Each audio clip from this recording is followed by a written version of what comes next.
Ahora en la capital nos enlazamos con Olma Nuclees, que nos detalla que Dipanco ha realizado una captura de una ciudadana que era considerada o se maneja hasta ahora que sería el brazo derecho de una estructura criminal en Santa Bárbara. Adelante con usted la información.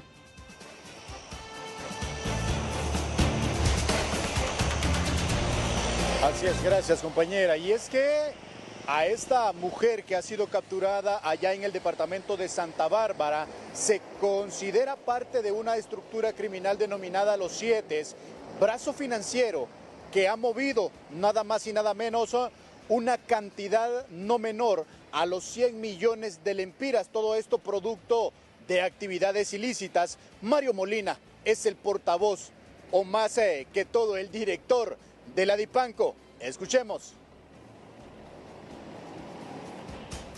Se allanó una casa y capturando a una de las personas que conforman y forman parte de un grupo delictivo denominado Los Siete en la zona de Santa Bárbara, específicamente en la colonia San Francisco de Asís.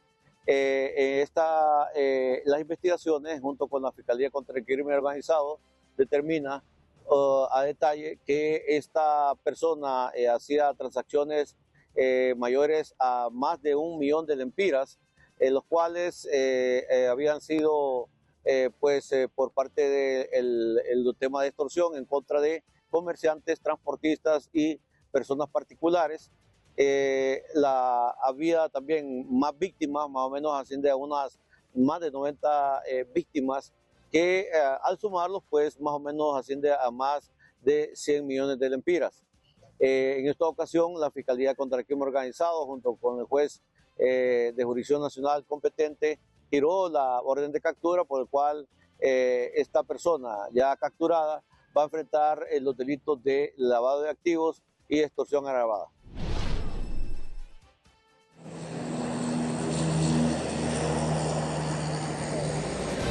Era lo que nos decía Mario Molina, portavoz de Dipanco, en relación a la captura de esta mujer, a quien se le considera el brazo financiero de esta estructura criminal denominada Los Siete. Pendientes porque en breve más información. Gracias a Olma Nuclees. En otras informaciones, Dipanco arresta a alias La Patrona Iquique por tráfico de drogas en La Paz. Elementos de Dipanco en la aldea de La Chorrera del municipio de Marcala, La Paz, se detuvo a 2 personas vinculadas al delito de tráfico de drogas. Se trata de alias La Patrona, de 29 años de edad, y un hombre de 30 años de edad identificado como Quique, ambos considerados integrantes de la estructura criminal Mara Salvatrucha MS-13, encargados de distribuir drogas en el departamento de La Paz. Como indicio probatorio para acreditar el delito, se les ha decomisado 125 puntas con polvo blanco, supuesta cocaína, 24 envoltorios con hierba seca, supuesta marihuana, también dinero en efectivo, un teléfono celular y un vehículo tipo motocicleta. Así las acciones de Dipanco, que le han logrado dar captura a alias La Patrona y a Quique por tráfico de drogas en La Paz.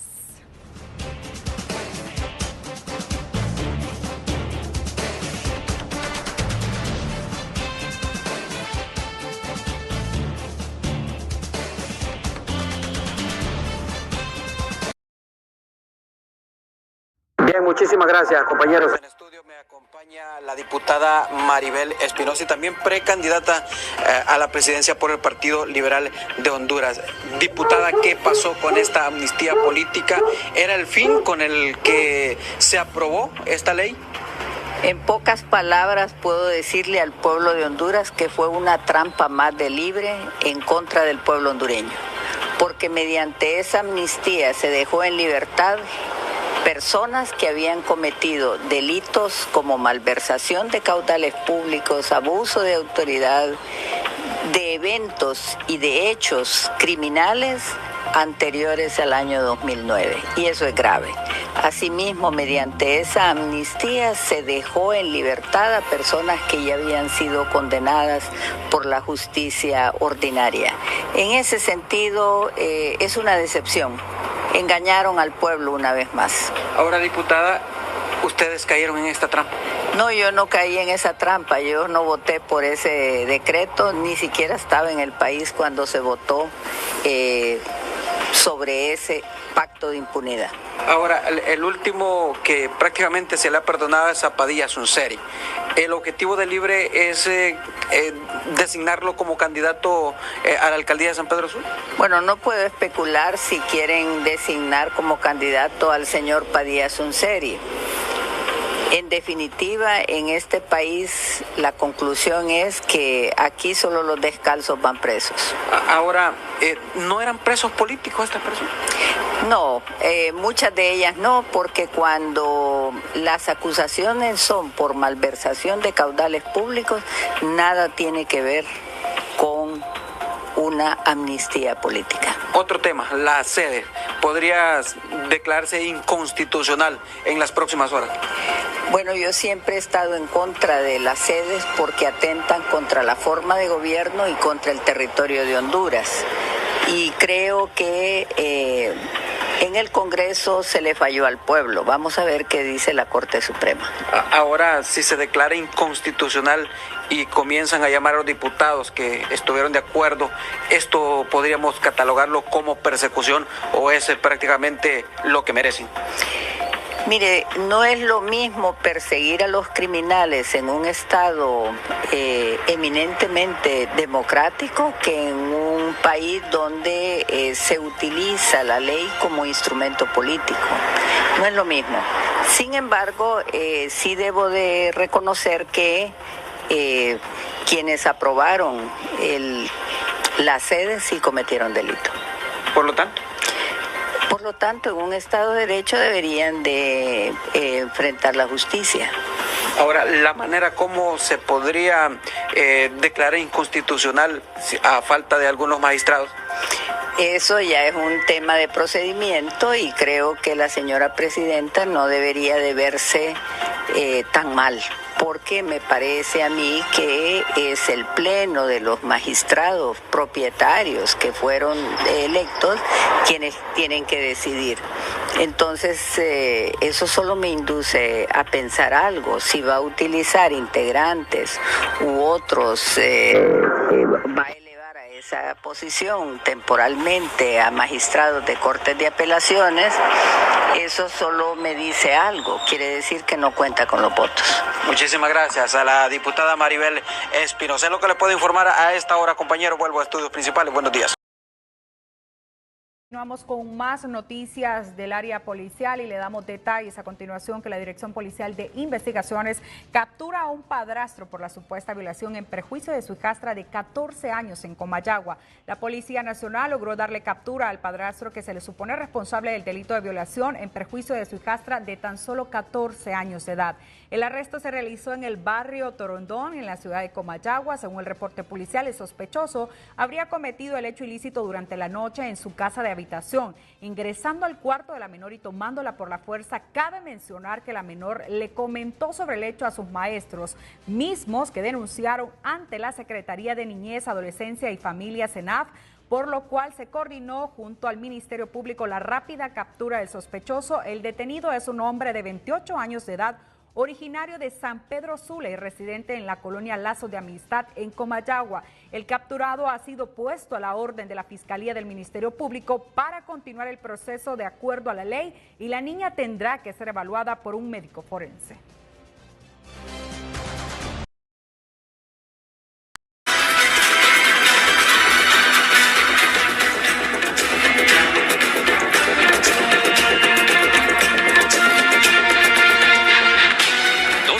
De libertad perdieron la vida y 3 más resultaron heridos en un intento masivo de fuga desde la Penitenciaría Central de Támara.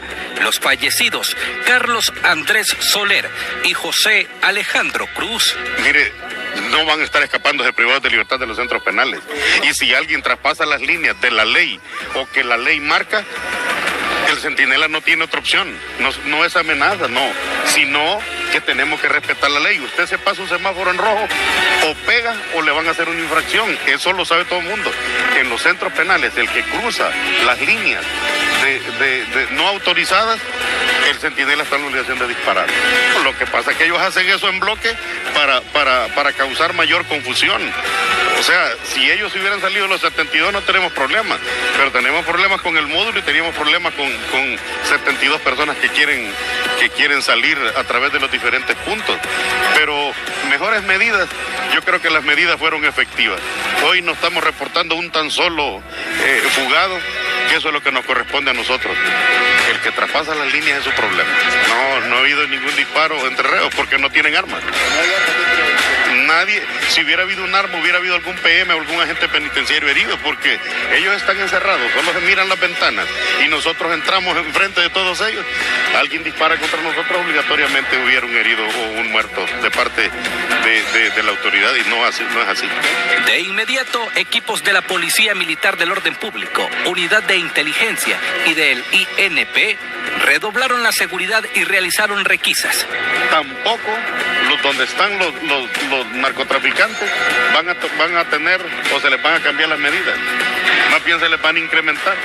Porque, ¿cuál es el problema? Lo que pasa es que en nuestro país, mire, se creó la costumbre de que esta gente viviera como quisiera y amenazara a quien sea. O sea, yo entendí la orden de la señora presidenta, claro, y es, ponga orden en los centros penales. Y parte del orden es no drogas, no prostitutas, no alcohol, no teléfonos, no armas, no municiones y no a todos aquellos ilícitos, no permisos para salir. Eso es lo único que hemos hecho. Aquí generalmente las amenazas es cuando usted se hace del lado de una organización criminal. O apoya MS, o apoya 18, o apoya narcotraficantes. Yo no apoyo a ninguno. Todos van a tener las mismas medidas y todos van a tener el mismo trato. El problema es que, por ejemplo, en el país los narcotraficantes nadie les quiso poner orden.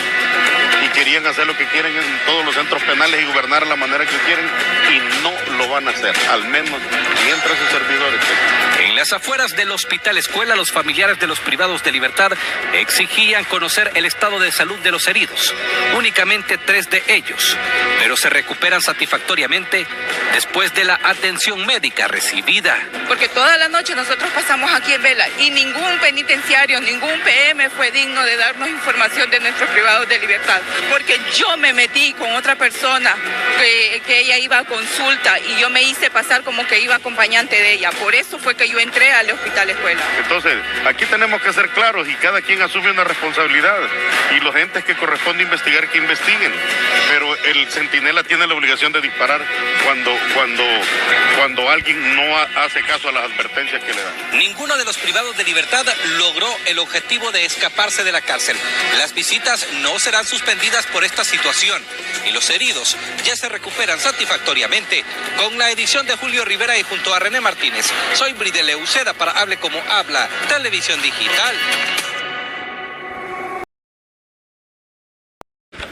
En una histórica decisión, el Pleno de Magistrados de la Corte Suprema de Justicia, y con el voto concurrente de los 15 magistrados, declaró la inconstitucionalidad de la Ley Orgánica de las Sedes, y con el voto mayoritario de 8 contra 7, declaró la inconstitucionalidad desde el origen de los decretos 236-2012, que contiene las reformas constitucionales a los artículos 294, 303 y 329 de la Constitución, así como el decreto 120-2013, que dio vida a la Ley Orgánica de las Sedes. Se refiere al voto mayoritario en relación al efecto nulatorio por vulnerar esos artículos pétreos.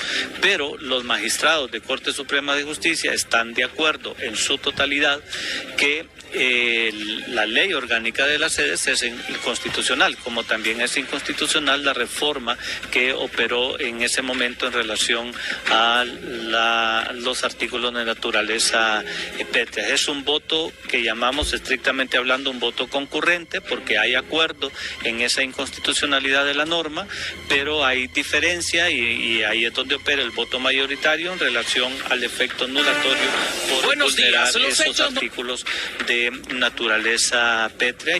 En cuanto a esta determinación de declarar la inconstitucionalidad desde el origen de todo el marco que dio vida a las sedes, podría dar paso a que los inversionistas de las sedes presenten demandas contra el Estado asegura experto en arbitraje internacional. Y esto tiene que ver con los más de 40 precedentes, las más de 40 sentencias, tanto de la Sala de lo Constitucional como del Pleno de la Corte Suprema de Justicia, en los cuales se determina, al igual como lo plantea la Constitución y la Ley sobre Justicia Constitucional, cuáles son los efectos que tiene que tener una sentencia de inconstitucionalidad, y esto es con efectos hacia el futuro, no hacia el pasado. El derecho hondureño no permite una sentencia retroactiva, al menos en materia de inconstitucionalidad. En opiniones contrarias, expertos en materia constitucional han considerado que la decisión de la Corte Suprema de Justicia es apegada a derecho, y con esto se restablece el orden y el imperio de la Constitución, principalmente en los artículos pétreos que fueron reformados para dar vida a las sedes.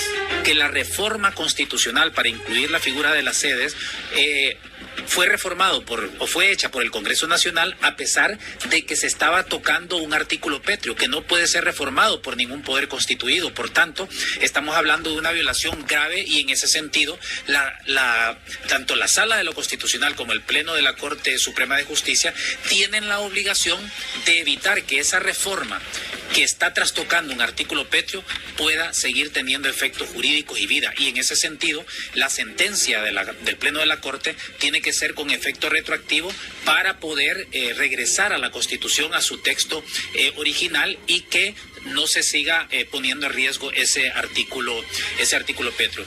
Como a eso de las 6 de la tarde, el Pleno de la Corte Suprema de Justicia se suspendió y se reprogramó para instalarse el próximo 8 de octubre. Para definir la inconstitucionalidad o no de la amnistía política establecida en el decreto 04/2022 del Congreso Nacional. En relación al segundo punto, igualmente se desprende de un recurso de inconstitucionalidad que vía excepción fue conocido en la Sala de lo Constitucional y que fue enviado por la Sala de lo Penal al conocer algunos casos concretos referentes a los procesos de amnistía y aplicación de esta ley de amnistía política. En ese sentido, entonces, hubo una resolución de parte de la Sala Constitucional donde en el voto de la mayoría se establece, mayoría de la Sala me refiero, se establece que no hay inconstitucionalidad en esta ley. Pero como es un voto por mayoría, debe igualmente conocerse en el Pleno de Magistrados de la Corte Suprema de Justicia. Sobre este tema, la oposición ha solicitado exista coherencia, porque se debe considerar lo violatorio a la Constitución de una ley que otorga privilegios a unos pocos, cuando la Carta Magna establece igualdad ante la ley. Eso significa que ese mismo fallo, esos mismos efectos, se les va a utilizar a las decisiones ilegales y abusivas que ha implementado el libro. Porque bajo ese principio, en su momento, cuando este gobierno salga, se va a declarar inconstitucionalidad el pacto de impunidad, y desde la Corte van a tener que revocar las cartas de libertad, van a tener que eliminar y declarar inconstitucional la Junta Directiva del Congreso, y también van a revocar todos los efectos legales que ellos pudieron haber emitido. Cabe mencionar que en cuanto a la resolución de las sedes, se eliminó del texto final una motivación que pretendía establecer la responsabilidad penal a todos los que participaron en la creación de las leyes que dieron vida a las sedes. Con el apoyo en cámaras de Darwin Rodas y la edición de Roberto Briceño, para HCH Noticias les informó Luis Anariba.